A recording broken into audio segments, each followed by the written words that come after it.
Hello everybody and welcome back to the next episode of The Life and Suffering of Sir Brante, here with a rendezvous with Octavia. Octavia and you do not see each other very often. Sometimes as the days wear on you forget about your unusual liaison.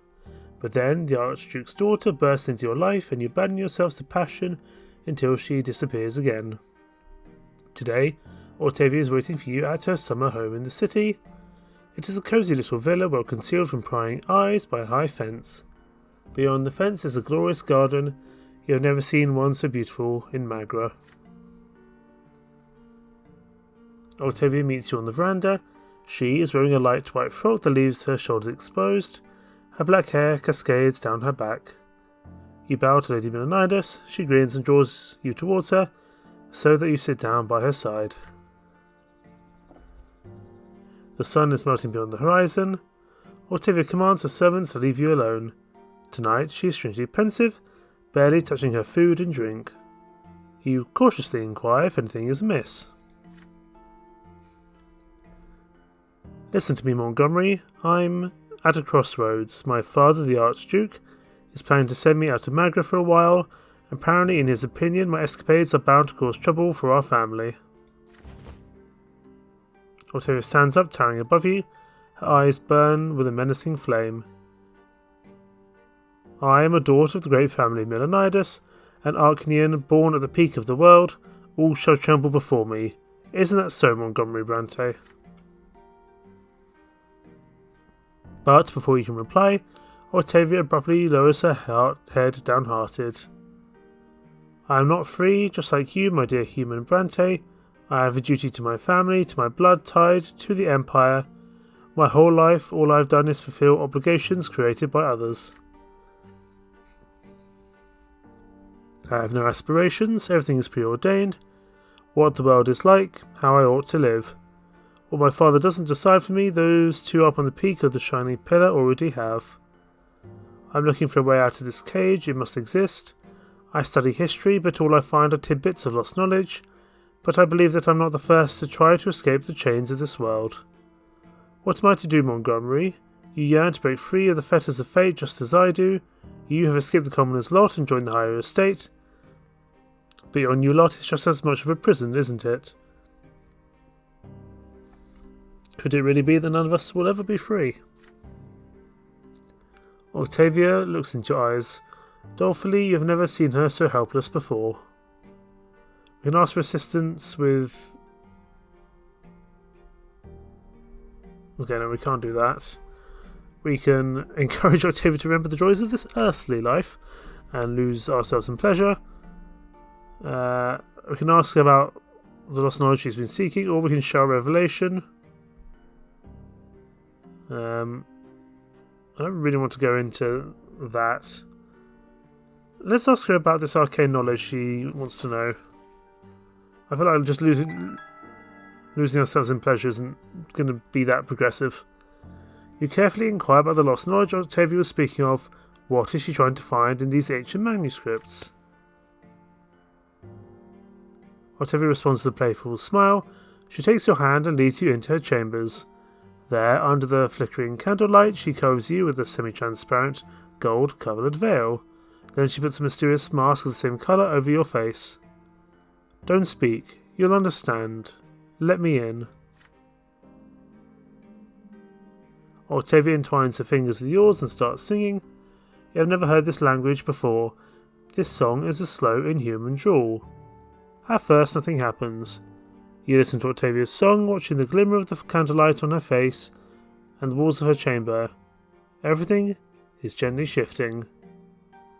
And when she cometh near, fear not, but hasten not toward her. Octavia's lips are not moving. The words seem to take shape inside your head by themselves. The skin of your limbs has taken on a different hue. Now it is blue like that of the Arcanians. Who is sitting opposite you? Octavia, yourself. You cannot tell anymore. Everything has become one. The world fades away and shatters. Your bodies, the walls, the rooms, the buildings, the city. Everything grows pale and dissolves into the light.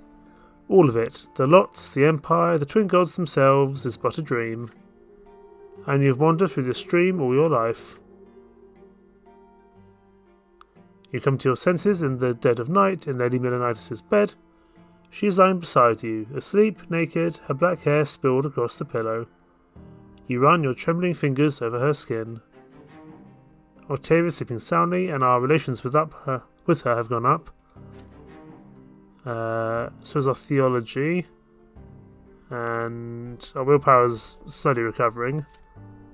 I don't really know what that was about. I'm sure we'll find out though. We're now 24.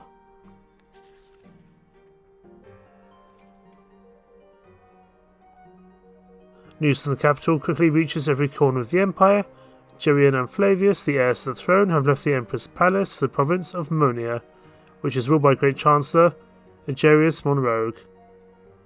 The Great Chancellor has accused the Emperor's court of harbouring malefactors, possibly, conspiring against the imperial heirs. This is why he has offered them shelter and safety in his own impregnable citadel. The common people are particularly worried by the news. They take it as a sign that the Chancellor is seeking to solidify his power by holding the heirs hostage. If this continues, Monroe could coerce the Emperor into revoking the imperial law, thus depriving the common estate of any and all rights. All hope for reform in the Empire has vanished. From farmer to rich industrialist, the commoners are growing desperate. In your province, the authorities are trying their best to put the people at ease. The magistrate of Anazotti makes a speech from his balcony to the excited crowd below. Trust in your emperor, good people.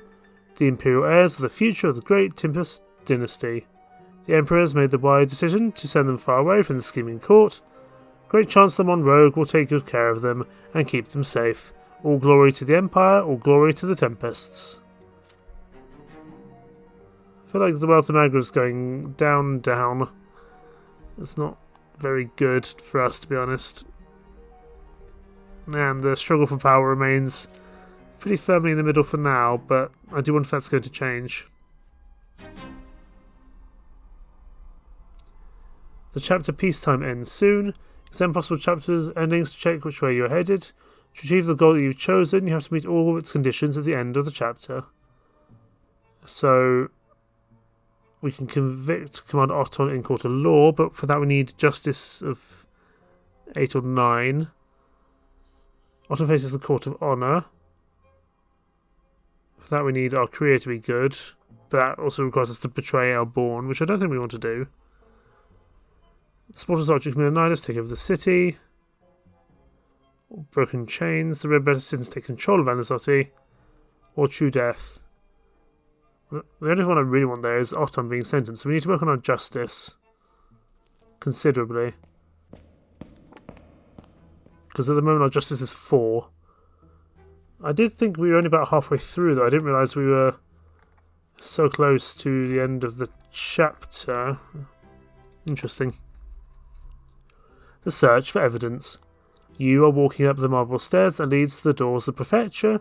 The sword of the younger twin, carved from stone, looms above the door, just as the case of Dorius Otton now looms over you. Preparing this case will take many long months or even years. The words of Prefect Elborn are evidence enough of that. And time again, you will ask yourself, are you ready to see this case through to the end? Father meets you at the stairs, and judging by the dour look about him, news of your most recent case has already reached him. Son, I didn't want to discuss this back home. Elborn is our friend, and I stand by him at all times. He's dragged you into something that is far too dangerous. I'm not going to repeat your grandfather's mistakes, so I won't tell my son how to live his life or what to do. But I ask you to please consider our family.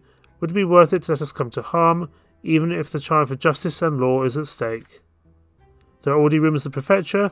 They say you're getting ready to summon the highborn Archon into court. Soon these rumours will spread beyond the prefecture walls. You and I are both Brantes. Perhaps we ought to stay away from something so dangerous. Some battles are too ugly for us to win. You can always slow down the process and bide your time with routine paperwork. Avoid attracting unwanted attention. That way your career and our family honour will not be at risk. Trust me in this, son. Rather than making a selfless sacrifice, we can achieve far more good work through tireless service for the law. You promise Father you will consider his words. You say goodbye and return to your office. You are at a crossroads. If you are to make any headway In the case against Otton, you have to start now, while the trail of his misdeeds is still fresh.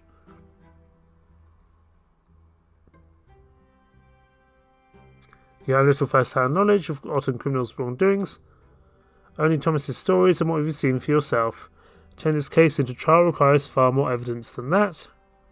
Your friend can be the key to the entire case, if he can help you find the other men who have suffered under the remorseless Arcanian. But Thomas is a hunted man. He has every reason to lay low and stay clear of the courthouse. I thought he was in prison.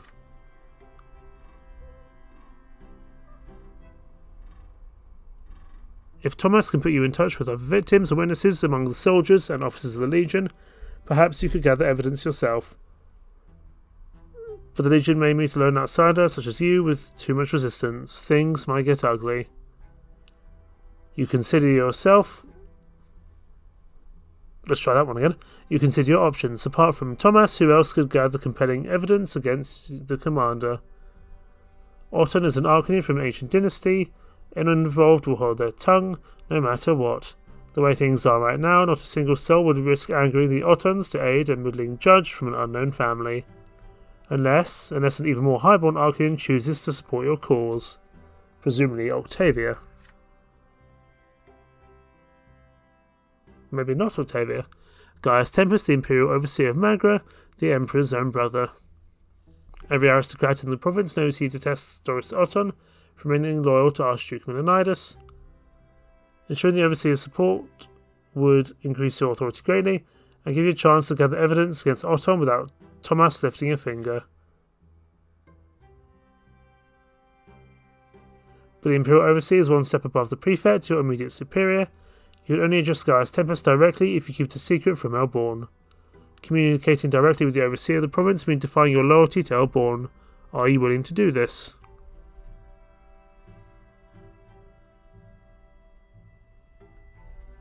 Damn.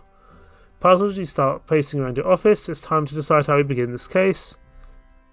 Depending on what you choose, the case against Otton could lead to your unprecedented success or end your career or even your life. So we don't waste our time. We search evidence our own, but that could go badly wrong. We can't ask, obviously, Gaius Tempest for his support. He doesn't like us, we don't have reputation. Thomas isn't in hiding. He's in prison. I don't see why we can't ask him. As far as I'm aware, he's in prison, isn't he? That's where I put him.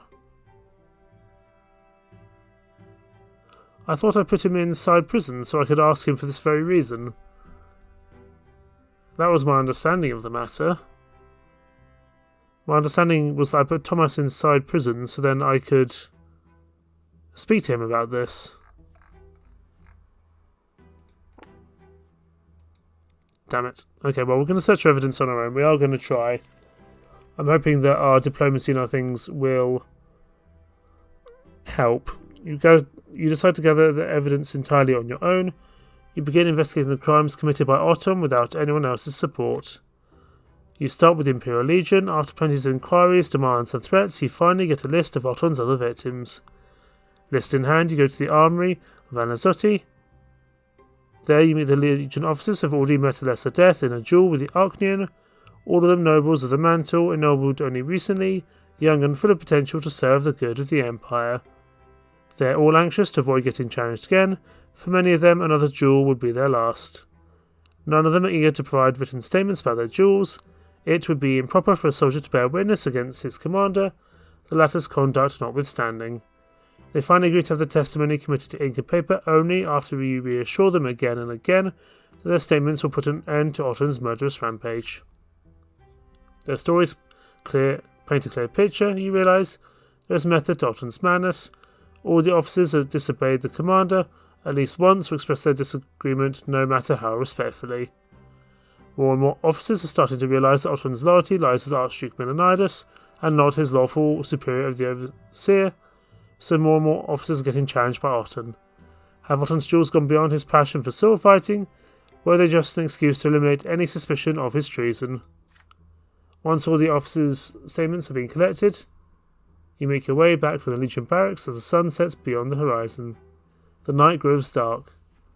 You hear a sudden thundering of boots. Several bulky silhouettes emerge from the dark behind you.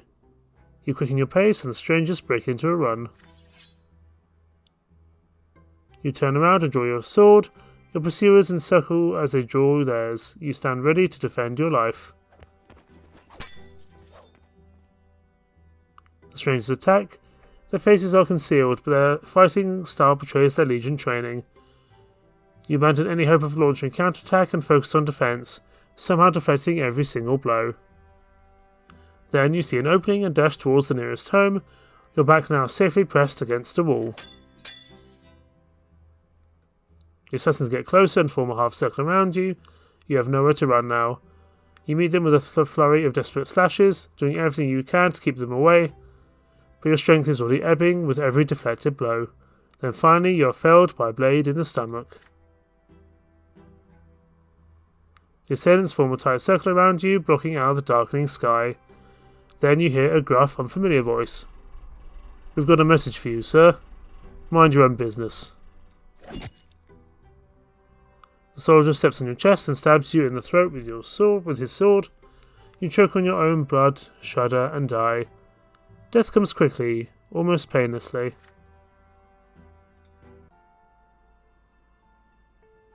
We've encountered our second death. I'm still frustrated because I thought we kept Thomas in jail for this very reason, for him to help us, but apparently not. Impenetrable darkness surrounds you. You stand alone, bare to your very essence, and it paralyzes you. You have an urge to cover yourself, to hide. No one should see you so vulnerable. But you cannot conceal the truth in this place. You are bathed in an unbearably bright light. It has no hint of warmth in it. It is blinding. It leaves no shadows in the entire world. It is the light of the shining pillar itself. In this radiance, you can clearly see all your thoughts and doubts, your errors and transgressions, the contradictions that have permeated you since birth. They cover you from head to toe like rough grey tatters. But they melt away in this light. You are naked. You feel liberated and whole. It is as though all the wounds and cracks in your soul have been healed, making it the way it should be. It is as though the scales have fallen from your eyes. You see the true shapes of things now. These are the laws by which the world abides, the grand design that moves life itself. You tread a path that is barely visible in the blinding light, giving shape to everything. In this light you see the infinite complexity of the world, from the tiniest leaf to the enormity of the empire. And this world maintains its balance by virtue of the law that was embedded in it during the act of creation. Ahead of you, two figures are waiting on the path. They are gigantic, many times taller than a man. The elder holds a lash, the younger a sword. The younger gazes at you sternly, coldly. You kneel obediently before him and lower your head.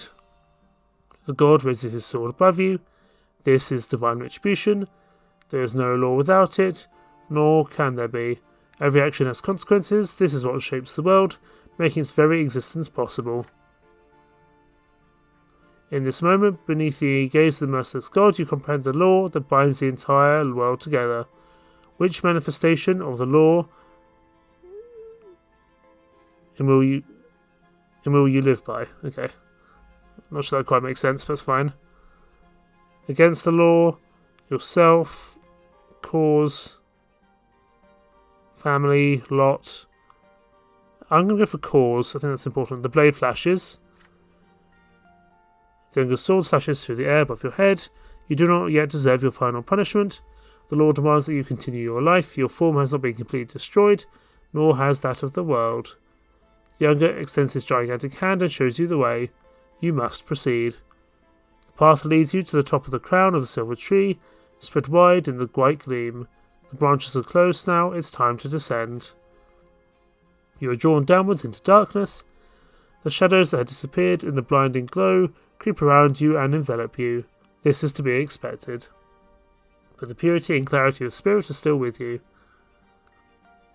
Something is forcing your throat open. Air. It scratches you on the inside. Your soul is filled with struggle again, with the contradictions from which the fabric of this world and you yourself are woven.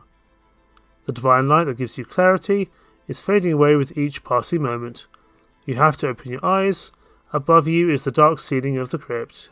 You are reborn.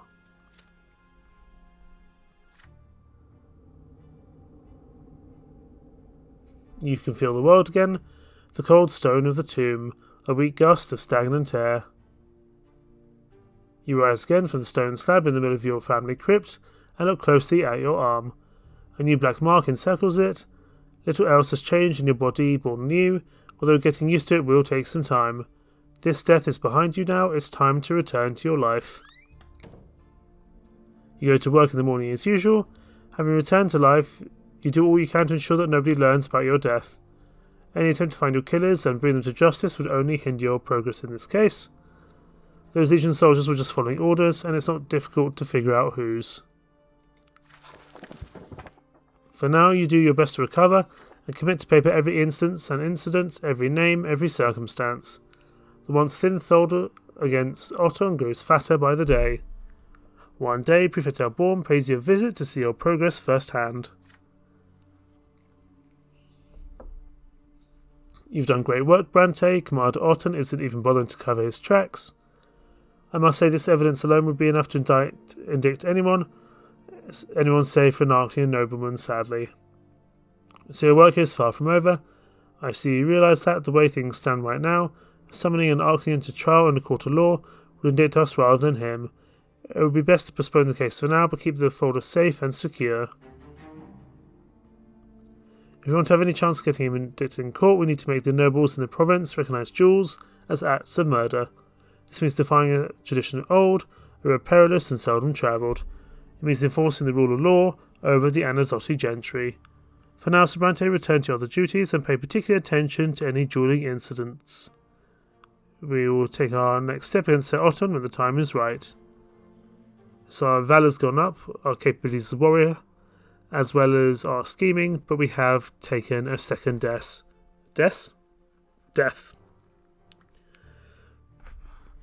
We can suffer one more lesser death, and after that, that's us dead for good.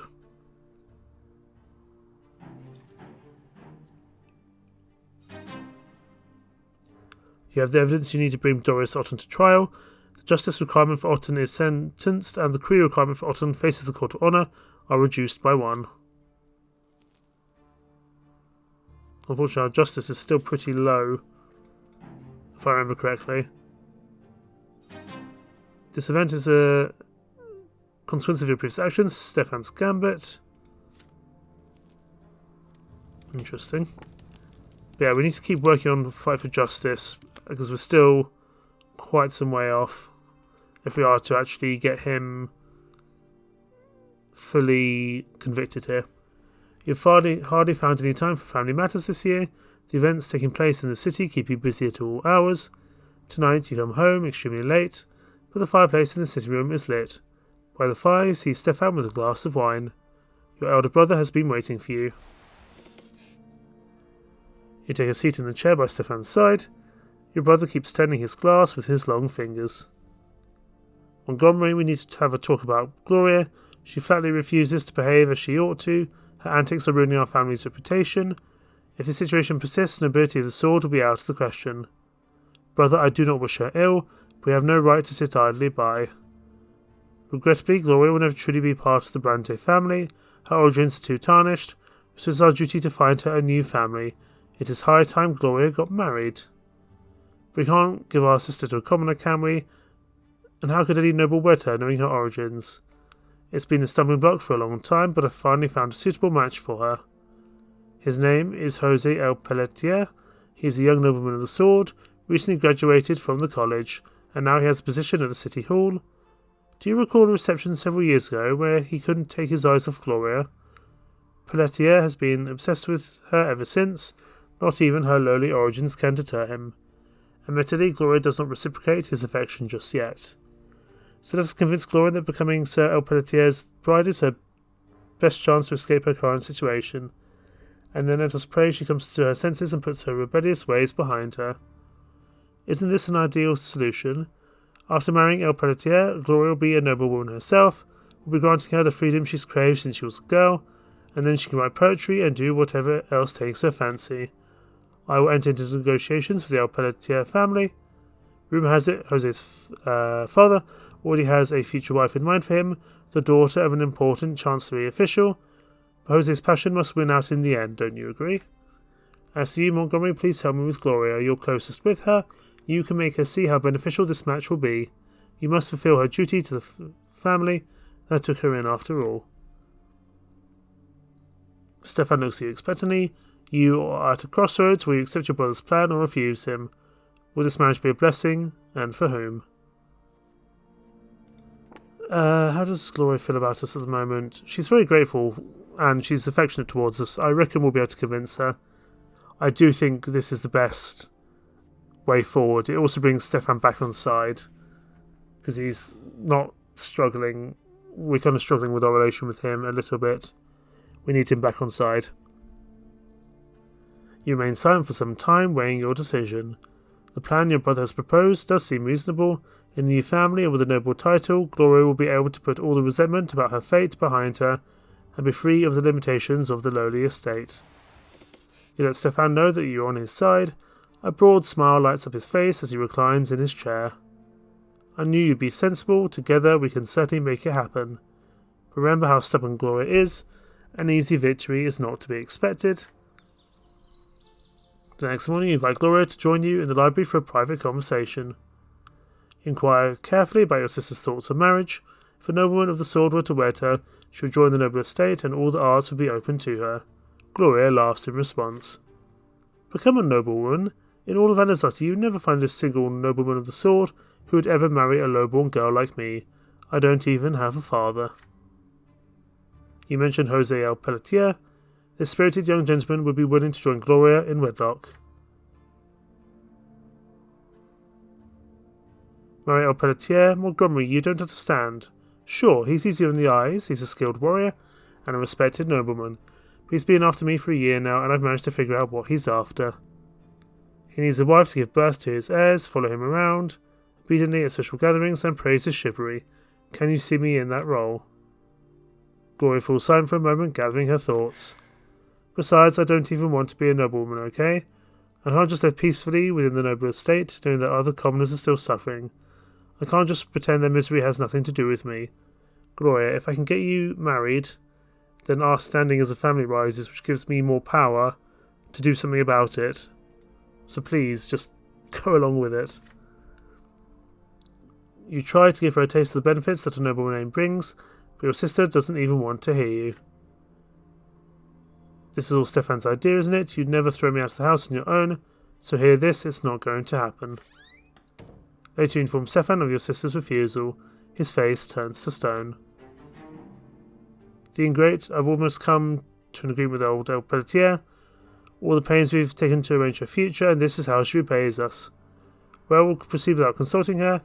Brother, we need to devise a way to put pressure on Gloria, even if it takes us a long time. So he likes us a bit more, but we are now in a secret plot with our brother. Which does make me feel very good about it, but I don't see what choice Gloria has.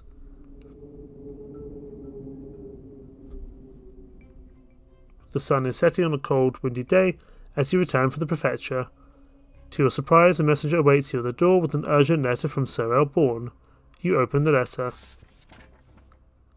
Brante, there is an urgent case that I must entrust to you. We've just received a report of a secret society formed by young nobles.